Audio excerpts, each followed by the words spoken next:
Hello everyone, welcome back on biology village. And guys, अब हम बात करेंगे 20 इम्पॉर्टेंट जनरल बायोलॉजी के क्वेश्चन जो एग्जाम्स में आने के बहुत ज़्यादा चांसेस रखते हैं, क्योंकि ये डिफरेंट एक रैंडम क्वेश्चंस हैं। जैसे पहला क्वेश्चन हम देखते हैं, दी virus causing Spanish flu, under bracket लिखा है स्वाइन फ्लू।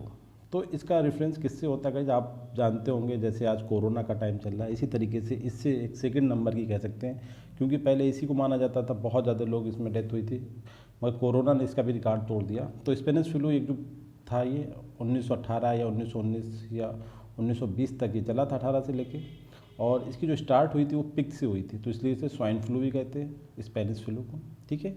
और इसका जो वायरस था उसका क्या मतलब, उसका नाम क्या रखा है? जैसे कोरोना इस तरीके से उसका भी नाम रखा गया था, तो उसका गाइस जो नाम था वो H1N1 नाम से जाना जाता था। करेक्ट आंसर आपका बी।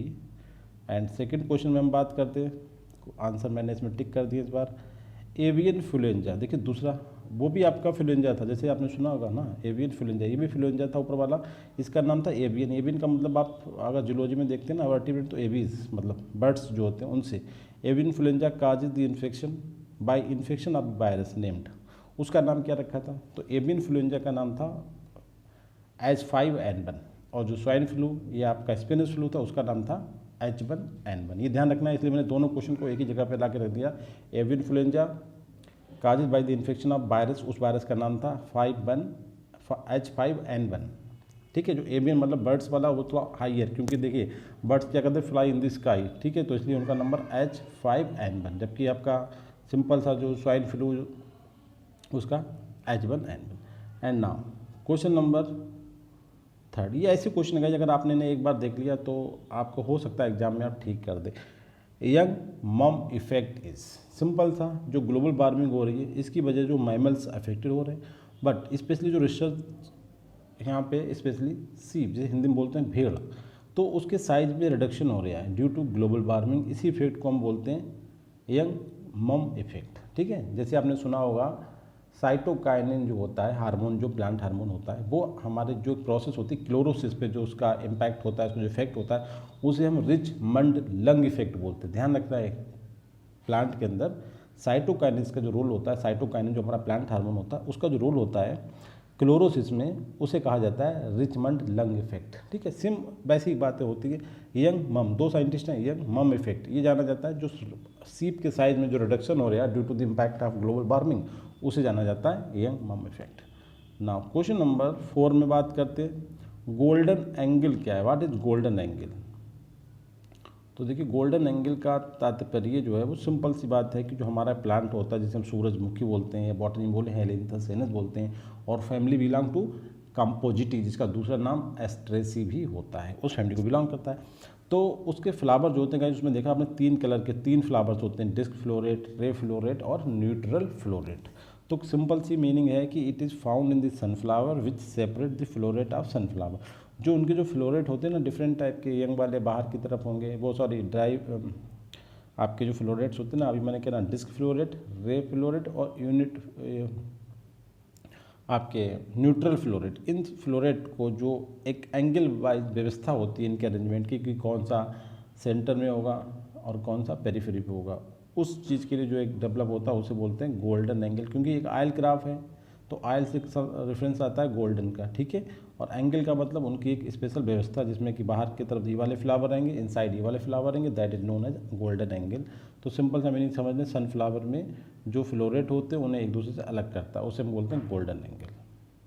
क्वेश्चन नंबर 5 पे बात करते हैं, what is true about the कोयला, जिसका जूलॉजिकल नेम है गाइज फेस्क्लेरेटोस सिनेरस। ठीक है। ये कोयला क्या है गाइज? देखिए कोयला के बारे में ये कहा जाता है, ये एक ऐसा मतलब मैमल है, एनिमल है, जो लगभग सबसे ज़्यादा सोता है, मतलब बर्ड स्लीपिस्ट एनिमल, मतलब 24 घंटे के दिन में, 24 घंटे का दिन तो हर कहीं होता है पूरी दुनिया में, उसमें से ये हम 7-8 घंटे हम लोग सोते हैं, मगर ये कितना सोता है? 19 से 22 घंटे, 19 to 22 hours out of 24 hour, मतलब बहुत ज़्यादा कितना सोता है ये भाई, ये तो सभी सोते ही रहता है पूरी लाइफ में अपनी। तो दूसरा पॉइंट है इसके बारे में, it is an arboreal animal found in Australia, जो होता है ना पेड़ों पे जिस तरह की जंप करना, आर्बोरियल टाइप का एनिमल्स हैं। It is close to kangaroo, kangaroo के अंदर स्पेशल व्यवस्था होती है, जैसे अपने बच्चों को अंदर रख लेता है, फिर अपने पाउच में, एंड देन जब वो कम्प्लीटली डेवलप हो जाते हैं तो ये फिर उन्हें बाहर करता है। उसी तरीके से इसके अंदर भी वही होता है कि it is close to kangaroo because it carries its young one in pouch and lives mostly on the eucalyptus के ट्री पे ही रहता है। ठीक है, आर्बोरियल का जो टर्म आता है।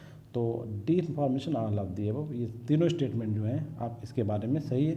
तो आपको एक क्वेश्चन तो क्लियर हो गया कि ये जो एनिमल होता है ये सबसे ज़्यादा होता है, वर्ल्ड स्लीपेस्ट एनिमल कोयला। ठीक है, बहुत जूलॉजिकल नेम इसका ध्यान रखें, और इसके सिमिलरिटी कहाँ पाया जाता है, ऑस्ट्रेलिया में पाया जाता है, और कंगारू सिमिलरिटी शो करता है, सेम वैसे ही होता है।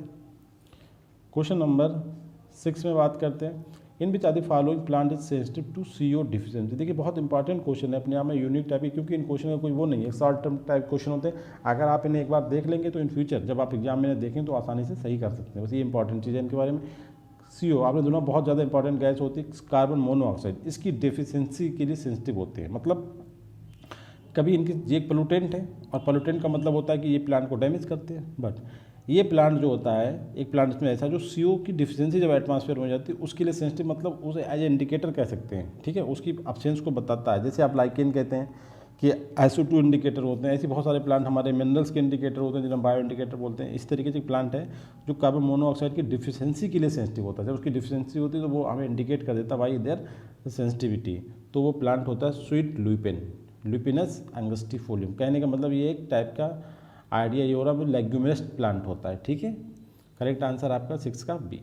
ना क्वेश्चन नंबर 7 बात करते हैं, काफ़ी इंपॉर्टेंट क्वेश्चन, और 2 या 3 क्वेश्चन एक दूसरे से यहाँ पे ज्वाइंट हैं। देखिए क्वेश्चन नंबर 7 पढ़ते हैं, लीफ टिप नेक्रोसिस। नेक्रोसिस और क्लोरोसिस में आप पहले डिफरेंस समझेंगे। क्लोरोसिस होता है कि किसी लीफ के ऊपर अगर हम लीफ बनाएं तो लीफ के ऊपर जो उसका जो ग्रीन कलर है वो डैमेज हो जाए, पीलापन हो जाए, चारों तरफ ग्रीन बीच में पीला हो जाए। ठीक है, तो उसे हम कहेंगे कि यहाँ का क्लोरोफिल डैमेज हो गया, that is known as chlorosis. But necrosis में क्या होता है कि लीफ जो हमने बनाई है, इसी तरीके हम डायग्राम दिखाते हैं लीफ का, कि जो लीफ है उसमें बिल्कुल वहाँ का टिश्यू ही गायब हो गया, इतना बीच का टिश्यू जो है कम्प्लीटली डिसअपियर, डैमेज हो गया, और हम आर पार लीफ के जैसे कहते हैं होल हो गया, छिद्र हो गया, तो ये कहलाता है complete tissue damage. Complete tissue damage का टर्म होता है नेक्रोसिस। तो आप सुनिए, लीफ टिप नेक्रोसिस, लीफ की जो टिप है वो बिल्कुल डैमेज हो गया, गिर गए। ठीक है, जो टिश्यूज था वो गिर गया, mesophyll is due to deficiency of which nutrient element. Nutrient या मिनरल या एनिमल या कुछ भी कह सकते हैं, केमिकल भी लिखा जा सकता है, इनऑर्गेनिक एलिमेंट भी लिख सकते हैं, किसकी वजह से ऐसा होता है। तो गाइस ये जो होता है लिफ्ट नेक्रोसिस, लिफ्ट नेक्रोसिस निकल की वजह से, निकल एक आपका ट्रेस एलिमेंट में आता है, ट्रेस माइक्रो एलिमेंट।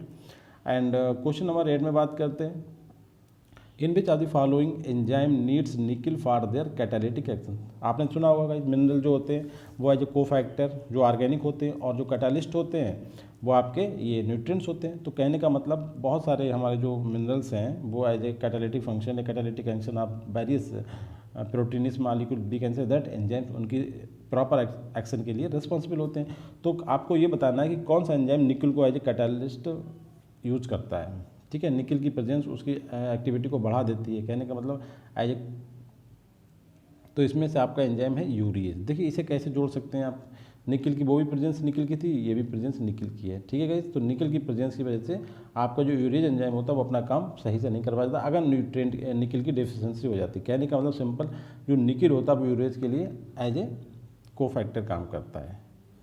ना क्वेश्चन नंबर 9 में बात करते हैं, देखिए फिर से इसी क्वेश्चन को ऐड करा दोनों पॉइंट को, क्वेश्चन नंबर 7 और 8 को दोनों को जोड़ दिया, तो क्वेश्चन नंबर बना 9। देखते क्या है, प्लांट एक्यूमुलेट्स यूरिया। कहाँ पे यूरिया एक्यूमुलेट कर लेते हैं, अपनी रूट टिप पे। और यूरिया देखिए ज़्यादा जब एक्यूमुलेट हो जाता है तो वो क्या करता है, वो वहाँ के टिश्यू को डैमेज कर देता है। इसका मतलब क्या हुआ, लीफ टिप नेक्रोसिस हो गई। सोज द डिजीज़, और अगर यूरिया डिपॉजिट हो जाती है तो क्या होता है, फिर वो डिजीज हो जाती है, जैसे बोलते हैं लीफ टिप नेक्रोसिस। बिल्कुल सही बात है। आगे देखते हैं, this disease can be treated with the providing which element to the plant. अब हमारे प्लांट में ऐसा हो गया कि उन प्लांट ने यूरिया को कलेक्ट करा और उसकी जो लीफ थी वो डैमेज हो गई। इसका मतलब वो लीफ टिप डिजीज को रिप्रेजेंट कर रहा है, लीफ टिप नेक्रोसिस को रिप्रेजेंट कर रहा है, उसके अंदर है।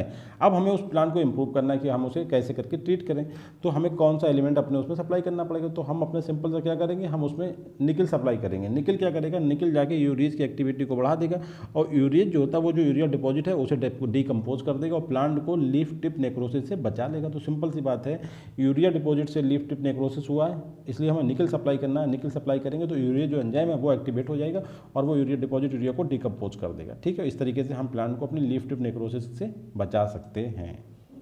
Very important question.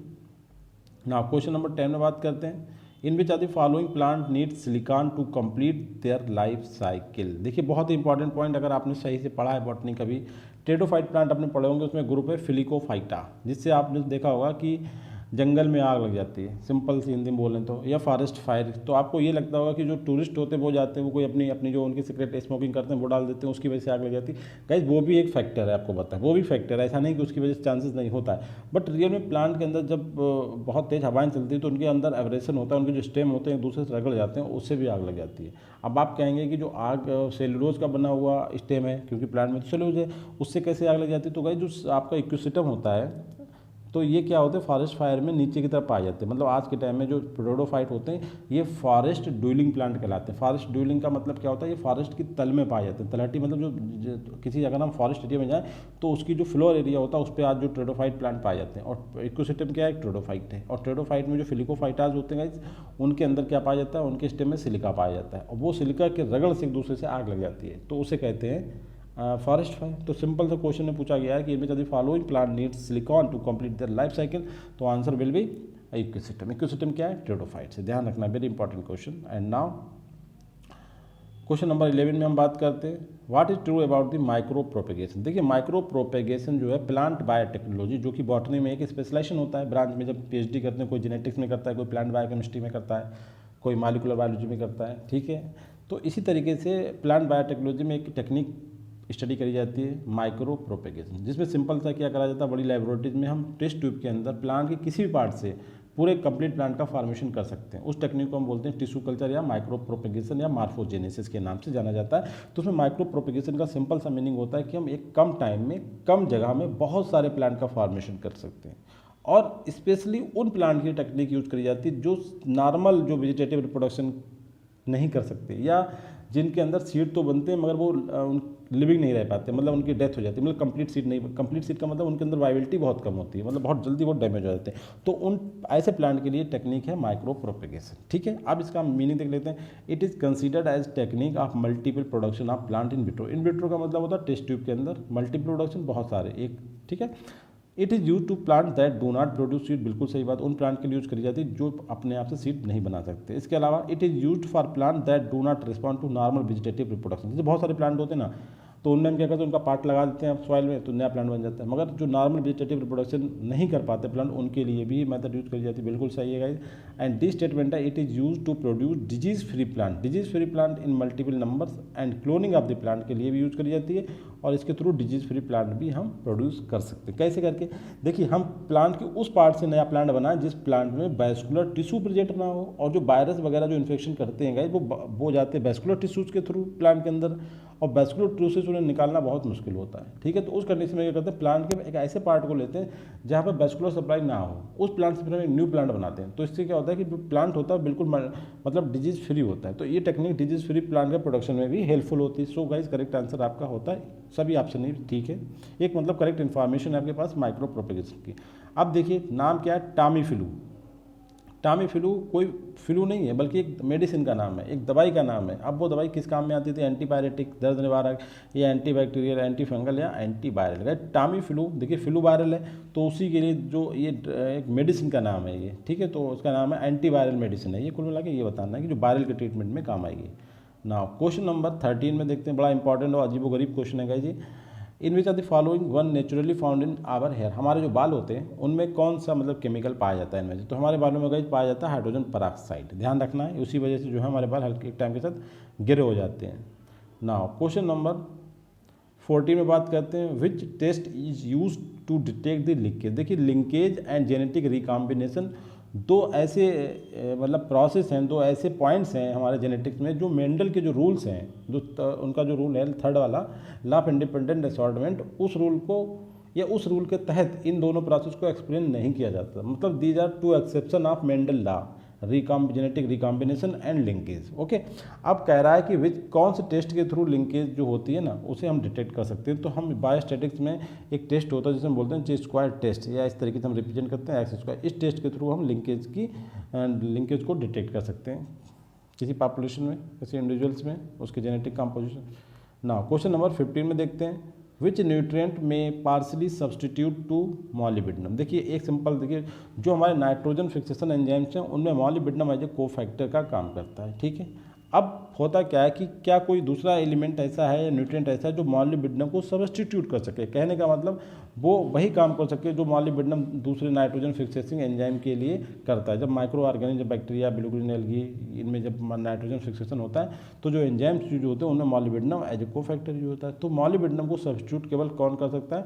वैनेडियम कर सकता है। बहुत ही ज़्यादा इंपॉर्टेंट क्वेश्चन का है ये, आप इसे ध्यान जरूर रखें। वैनेडियम जो होता है मॉलिब्डेनम का सब्सटीट्यूट है in the enzymes used in nitrogen fixation in microorganism. Question number 60 में बात करते हैं। जब प्रोसेस होती है रॉक्स में, जो हमारी चट्टानें होती हैं तो उनमें हर तरीके के होते हैं, सैंड होता है, क्वार्टज होता है, क्ले होता है और दूसरे एलिमेंट भी होते हैं। कह रहा है सबसे हाईएस्ट रेजिस्टेंट टू बेदरिंग, मतलब बेदरिंग जब होती है तो सबसे ज़्यादा मतलब अपोज कौन करता है, कौन सा एलिमेंट कहता है कि बेदरिंग ना हो, मतलब सबसे ज़्यादा टफ बेदरिंग किसकी होती है?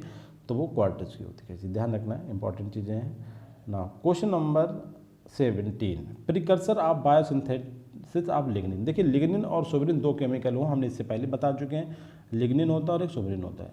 तो लिग्निन देखा ये गया है यूजुअली उन प्लेसेस पाया जाता है जहाँ पे सेल डेड हो चुकी होती है, ठीक है, ये कार्बोहाइड्रेट होता है। इसी तरीके का दूसरा केमिकल होता है सोबरिन, ये उन जगहों पाया जाता है जहाँ पे लाइफ होती है, मतलब सेल्स जो होती हैं वो लिविंग होती है, ठीक है। क्वेश्चन में पूछा गया कि कौन सा ऐसा केमिकल है आउट ऑफ दिस 4 जो लिग्निन के बायोसिंथेसिस के दौरान एज ए प्रिकर्सर, मतलब बेसिक मटेरियल का काम आता है, उससे लिग्निन का फॉर्मेशन होता है। लिग्निन हम बता चुके हैं कि आपको कार्बोहाइड्रेट है जो मोस्टली प्लांट एनाटॉमी में लिविंग सेल, डेड सेल्स में पाया जाता है। डेड सेल पे इसकी डिपोजिशन पाए जाते हैं। तो गाइस कैफिक एसिड जो होता है वो लिग्निन का एज ए बायोसिंथेटिक प्रिकर्सर माना जाता है। नाउ क्वेश्चन नंबर 18 में बात करते हैं, in which of the following affect biosynthesis of the lignin. अब देखिए कैफिक एसिड तो इसका हो गया प्रिकर्सर, ठीक है। अब पूरी प्रोसेस चलेगी कि उससे लिग्निन का फॉर्मेशन हो जाए, तो उसमें बहुत सारे एंजाइम्स यूज होंगे, उन एंजाइम्स के कोफैक्टर होंगे, ठीक है। तो उन कोफैक्टर के लिए बहुत सारे मिनरल न्यूट्रिएंट कोफैक्टर का काम करेंगे। कहने का मतलब हमें ये बताना है कि जो एंजाइम्स यूज होते हैं during the lignin biosynthesis from the caffeic acid, तो उसमें जो एंजाइम्स होते हैं वो सिलिका को इंपॉर्टेंस देते हैं क्योंकि सिलिका वहाँ पे एज ए कोफैक्टर काम करती है। तो करेक्ट आंसर आपका होता है silicon, okay. And question number 19 में हम बात करते हैं, in which of the following true statement. देखिए ट्रू स्टेटमेंट बहुत ही अच्छे क्वेश्चन है ये। स्टेटमेंट देखते हैं, in plant mitotic cell division only seen in diploid cell. बिल्कुल सही बात, माइटोटिक जो होता है केवल डिप्लाइड सेल में होता है, जबकि एनिमल में बता रहा है केवल डिप्लाइड जो 2x वाली होती है, जबकि प्लांट में माइटोटिक डिवीजन जो होता है वो हैप्लाइड और डिप्लाइड दोनों सेल में हो जाता है, ठीक है। ये आपका बेसिक चीज़ है। एंड देन आपने देखा होगा बॉडी में कुछ ऐसी सेल होती हैं जो कभी डिवाइड ही नहीं होती, जैसे हमारे हार्ट की सेल होती हैं, हार्ट की सेल। तो इन सेल के बारे में है कि heart cell exit the G one phase, G one phase में क्योंकि डिवीजन होता है वो इससे निकल के बाहर आ जाती है, कहाँ इंटर कर चली जाती है, एक इनएक्टिव फेज जो लाइफ सेल साइकिल की इनएक्टिव स्टेज होती है जिसे हम क्या बोलते हैं क्विसेंट स्टेज या फिर G0 स्टेज, इस साइकिल में एंटर कर जाते हैं। क्योंकि इस साइकिल का मतलब होता है कि वो फर्दर बनने के बाद वो कभी भी डिवीजन नहीं करेंगे। बाई चांस बहुत रेयर केस में जैसे होता है ना कि आपने सुना होगा हार्ट में रीजनरेशन होता है, जैसे किसी का हार्ट खराब हो जाता है तो उसकी मदर अपनी बेटी को दे देती है, बेटी अपनी मदर को देती है, तो उसका दोबारा से अपना पूरा कंप्लीट हो जाता है, तो उसमें रीजनरेशन की पावर होती है। तो वो बहुत ही रेयर ऑफ द रेयरेस्ट की केसेस होती है, बट हार्ट की जो सेल्स होती है वो कभी भी डिवाइड नहीं करती है। तो वो कौन सी स्टेज में होती है? G0 स्टेज में होती है ऑफ द सेल डिवीजन या सेल साइकिल। तो करेक्ट आंसर आपका होता है डी, मतलब ये तीनों स्टेटमेंट ठीक है। माइटोसिस के बारे में जो बात है कि डिप्लाइड सेल में होती है एनिमल में, जबकि प्लांट में दोनों सेल में माइटोसिस हो सकती है। इसी तरीके जो हार्ट सेल होती हैं वो जीवन स्टेज को त्याग करके छोड़ करके आपकी G0 स्टेज में आ जाती हैं जो कि डॉर्मेंट या क्विसेंट स्टेज होती है। And last question of this, the DNA content of the cell become 2C। 2C का मतलब देखिए एक जो होता है इसे बोलते हैं C वैल्यू पैराडॉक्स, आप ध्यान रखना है, जेनेटिक पॉइंट है C वैल्यू पैराडॉक्स। इसमें C वैल्यू पैराडॉक्स का मतलब होता है कि सेल में जो DNA का कंटेंट होता है उसे हम मेजर करते हैं कि किस में डिप्लाइड है किस में हैप्लाइड है। तो कोई सेल में जब DNA होता है वो डबल कब होता है, उसमें उसकी जो वैल्यू होती है सेल कंटेंट की वो 2C कब होती है, आफ्टर G1 फेज से निकलने के बाद हो जाती है, S फेज से निकलने के बाद हो जाती है, G2 फेज निकलने के बाद, या M फेज। M फेज से जब C पास आउट हो जाती है तो उसका जो DNA कंटेंट होता है वो 2C हो जाता है C से, ठीक है। आपको ये ध्यान रखना है आफ्टर M फेज, ना G ना G1 और ना ही S, ठीक है। M फेज से जब पास आउट हो जाती है तो उसका जो DNA कंटेंट होता है C वैल्यू पैराडॉक्स वो 2C कहलाती है। And then thank you very much guys.